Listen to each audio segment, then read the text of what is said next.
Moving to a new town was supposed to be my fresh start, my escape from the haunting memories of my troubled past. I found solace in a quiet suburban neighborhood, far from the chaos that had consumed my life. But it didn't take long for my newfound peace to be disrupted. At the end of the street, there was a house unlike any other. It was a decrepit mansion, always shrouded in darkness, even in the midst of a sunny day. Its eerie facade sent shivers down my spine every time I passed by.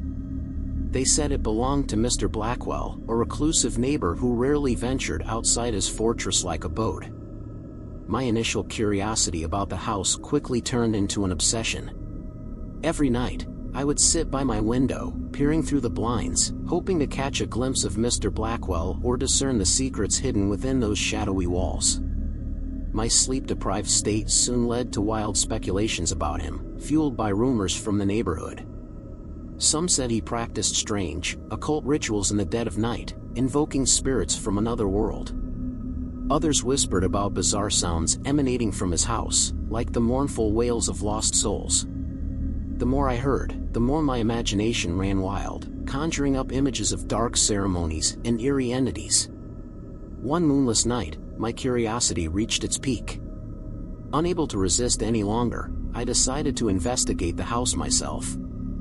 Clad in a dark hoodie, I sneaked through the moonlit streets, making my way towards the looming mansion. The air was heavy with an unexplainable tension, and the street felt abandoned, as though the very neighborhood knew to steer clear of Mr. Blackwell's domain. Reaching the front gate, I hesitated for a moment before pushing it open. It creaked ominously, as if warning me to turn back. Ignoring my instincts, I stepped onto the overgrown path that led to the front door. My heart pounded like a drum as I approached, my breath caught in my throat. The door was surprisingly ajar, as if inviting me inside. I couldn't resist the urge any longer. With trembling hands, I pushed it open further and stepped into the darkness beyond. The air inside was thick with an otherworldly chill, and I could barely make out the contours of the room. As I cautiously explored the house, I stumbled upon a room unlike any other. The walls were adorned with strange symbols, drawn in blood-red paint, and a flickering candle cast eerie shadows across the floor. My heart raced as I realized I had stumbled upon something beyond my wildest nightmares. Just as I was about to examine the symbols, a voice broke the silence, making me jump out of my skin. "What do you think you're doing here?" The voice was raspy and filled with a mix of surprise and anger. I spun around, my heart racing, and there, in the dim candlelight, stood Mr. Blackwell. He was even more unsettling up close, his pale, gaunt face almost ghostly. His eyes bore into mine, and I could see a depth of darkness within them that sent a chill down my spine. Without a word, he gestured for me to leave. I stumbled backward, my fear too overwhelming to resist. As I rushed out of the house, I couldn't shake the feeling that I had narrowly escaped something truly sinister. Once outside, I tried to catch my breath, my mind racing. After a few moments, I heard Mr. Blackwell's voice again, this time softer. "You should never have come here," he said, his tone filled with a strange mixture of sadness and warning. I turned back toward the mansion, my curiosity still burning despite the terror I had just experienced. "Who are you?" I asked, my voice trembling. Mr. Blackwell hesitated, and then he spoke in a hushed tone. "I'm a guardian of secrets, a keeper of ancient knowledge. This house holds powers you cannot comprehend. It's a place of protection, not darkness." I couldn't believe what I was hearing. "What kind of secrets?" I pressed, my fear giving way to an insatiable curiosity. "Secrets of the universe," he replied cryptically. "But they are not for the uninitiated. Leave this place, forget what you've seen, and go on with your life. It's your only chance." I knew I should heed his warning, but the allure of the mysteries within those walls was too strong. "I need to know more," I said, my voice determined. Mr. Blackwell sighed, a weary look in his eyes. "Very well," he conceded. "But if you choose to delve deeper into this world, be prepared for the consequences. Not all knowledge is meant to be uncovered. With those words, he retreated back into the darkness of his mansion, leaving me standing outside, torn between the fear of the unknown and the irresistible pull of the secrets hidden within the mysterious house at the end of the street. From that night on, I never dared to approach the house at the end of the street again. The rumors about Mr. Blackwell's occult practices seemed like mere child's play compared to the true horrors that lurked within those walls. I should have known I could never truly live.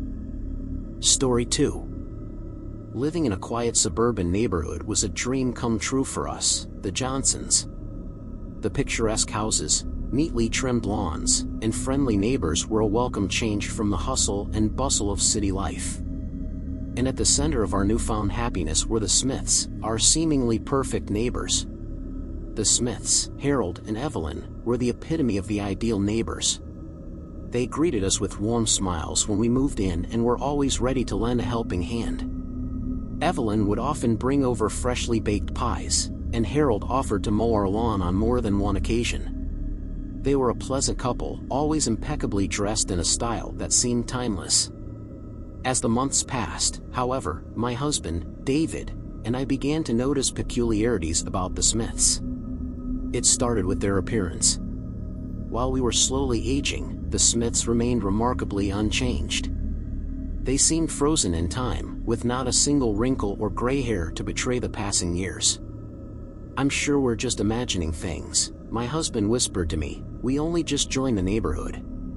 One evening, as I was watering the plants in our front yard, I couldn't help but notice something odd about their house.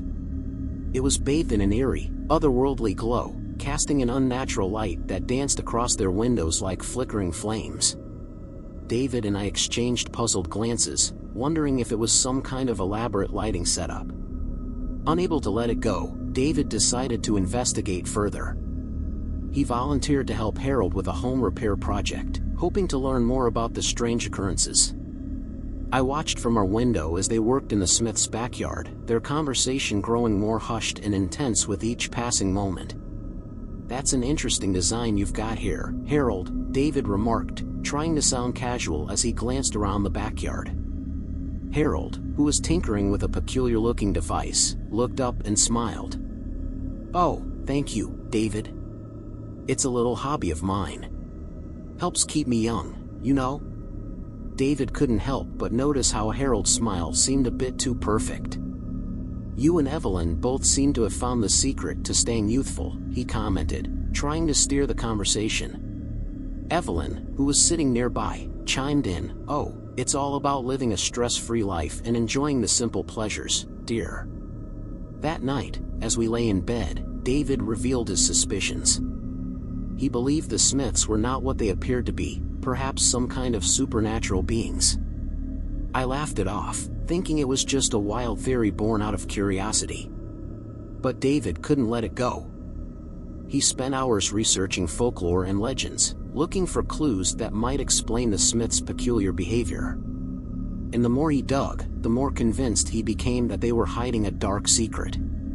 One evening, as we watched the Smiths' house emit its eerie glow once again, David decided to take matters into his own hands.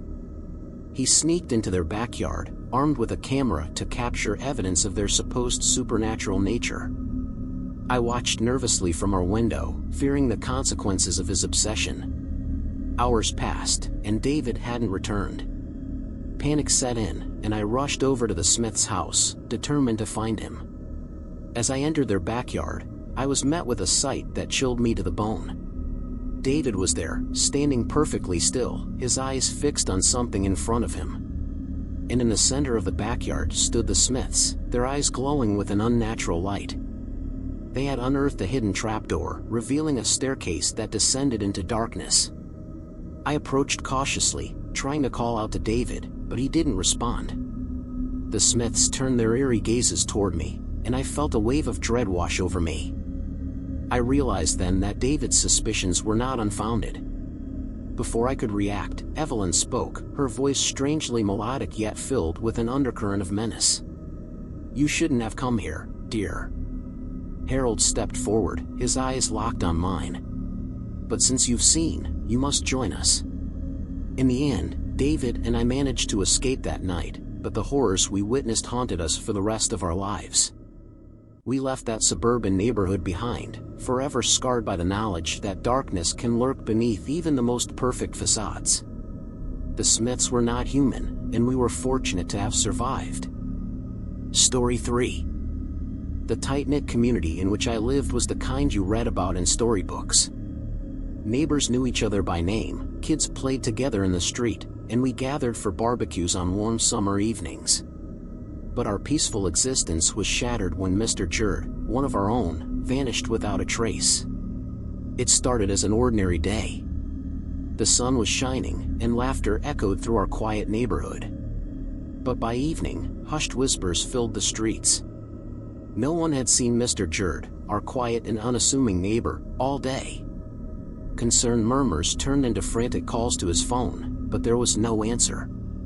Panic began to set in. The police were called, and they launched a thorough investigation. But days turned into weeks, and still, there was no sign of Mr. Jerd. It was as if he had never existed, leaving behind an eerie void in our close-knit community. The police's efforts proved futile, and frustration mingled with our fear. The question that haunted us all was, what had happened to Mr. Jerd? As the days stretched into months, something strange began to unfold. Whispers in the night, barely audible but undeniably present, swept through our neighborhood. It was as if the very wind carried secrets we couldn't comprehend. But that was just the beginning. Mysterious symbols started appearing on our doors, etched in a substance that seemed to shimmer with an ethereal light. They were intricate and otherworldly, sending chills down our spines as we tried to decipher their meaning. Personal belongings started vanishing without explanation. It started small, a misplaced set of keys, a missing scarf, but soon escalated to more significant losses. Valuables, heirlooms, and cherished possessions disappeared into thin air. The paranoia in our community grew with each vanishing item. It wasn't long before we realized that Mr. Jerd's disappearance was just the tip of the iceberg. Our once peaceful neighborhood had become a place of uncertainty and fear. The symbols on our doors seemed to suggest that we were next, that we were somehow marked. Conversations over white picket fences turned to hushed conversations behind closed doors. We began to investigate on our own, desperate to uncover the truth. What had Mr. Jerd been involved in? Why were these bizarre symbols haunting us? And who, or what, was responsible for our possessions vanishing into thin air? One evening, as I pored over books on the occult in my dimly lit study, a knock at my door jolted me from my research. It was my neighbor, Mrs. Anderson, her eyes filled with a mixture of fear and determination. "We need to get to the bottom of this," she whispered, glancing nervously around as if the very walls had ears. "I think Mr. Jerd knew something dangerous. We can't rely on the police, they can't help us." I nodded in agreement. It was clear that if we didn't uncover the truth ourselves, our community would remain trapped in this nightmarish web of secrets and disappearances. And so, our quest for answers began. Together with a handful of neighbors, we delved deeper into the mysteries surrounding Mr. Jerd and the enigmatic symbols. As the whispers in the night persisted and more of our belongings vanished, our determination only grew stronger. Our makeshift investigation team consisted of Mrs. Anderson, Mr. Ramirez, and the Petersons, a couple known for their resourcefulness. We met in secret, under the cloak of darkness, in a dimly lit basement, away from prying eyes and ears. Our initial meetings were filled with uncertainty and trepidation, but the urgency of the situation fueled our determination. Mrs. Anderson, always the inquisitive one, had compiled a dossier of information on Mr. Jerd. She had meticulously documented his habits, his acquaintances, and any peculiar activities that might have preceded his disappearance. As we pored over her findings, patterns began to emerge. "He was researching something, I'm sure of it," Mrs. Anderson said, her fingers tracing the lines of her notes. "There are mentions of ancient texts, cryptic symbols, and references to a hidden society." Mr. Ramirez, a retired archaeologist, furrowed his brow. "These symbols on our doors, they're not just random. They're part of a larger system, a language of sorts. But I can't decipher them yet. The Petersons, who had experienced the disappearance of cherished family heirlooms, shared their own discoveries. "We found a hidden compartment in our attic," Mr. Peterson explained. "Inside, there was a strange relic, an ornate amulet that seems to match some of the symbols. Our meetings grew more frequent, and we spent countless hours deciphering the symbols, combing through dusty books on folklore and ancient civilizations. It became evident that Mr. Jerd had been onto something profound, something that had led to his vanishing act." The whispers in the night continued, now with a sense of urgency that sent shivers down our spines. It was as if unseen forces